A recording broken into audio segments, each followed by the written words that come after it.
Okay. So, kind of a lot going on in your camp, man. Mikey Garcia, talk to me about his comeback, man. How did you feel about it? It was cool, man. It was a long time coming. We were in the gym with them for the whole 2-year layoff, just training nonstop. He would take a couple of days off here and there, but it was always training with no fight. And then to finally get the fight, it was cool, man.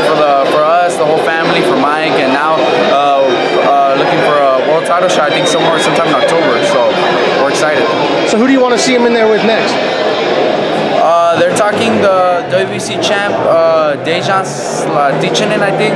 So that'd be a good fight. Pretty much any champ at 135. That guy, Flanagan, Linares, Crolla, whoever. Yeah.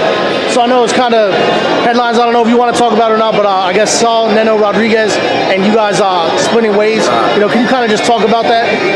It's just Neno, his team. They just decided to switch up their camp, the direction they were heading. My dad had different plans. He was thinking one thing. Neno, I guess, wasn't okay with where my dad wanted him to go with the rest of his career, and they just split up. I mean, they had a contract. My dad was his co-manager with Cameron Duncan. They had a contract for 5 years. Neno was with them for the 5 years, and when it ended, he just decided, he's going to go somewhere else. So, just wish him nothing but luck. So Marcos Maidana just recently, unfortunately announced his retirement, man. Can you just reflect on his career a little bit and what it was like to be in camp with him? Maidana was probably him.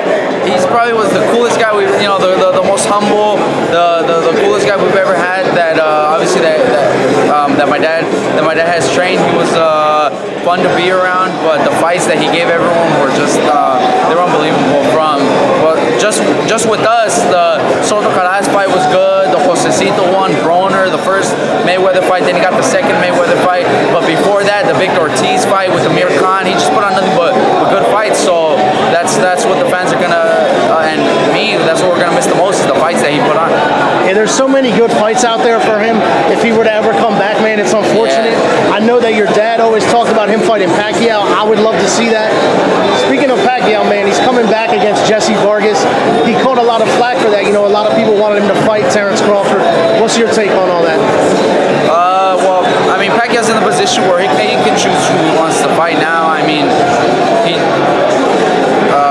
you can't say he's afraid to fight. I mean, he fought everyone there is. He fought from Cotto, Marquez, Margarito, all the guys. He already fought them. So maybe now he's not looking to take on those young, tough challenges anymore. And he thinks Jessie Vargas is going to be a little bit easier than the Terrence Crawford fight. But I still think it's going to be a good fight. I think Jessie Vargas is going to put on I think Jessie has a chance to pull it off now that Pacquiao's this late in his career. But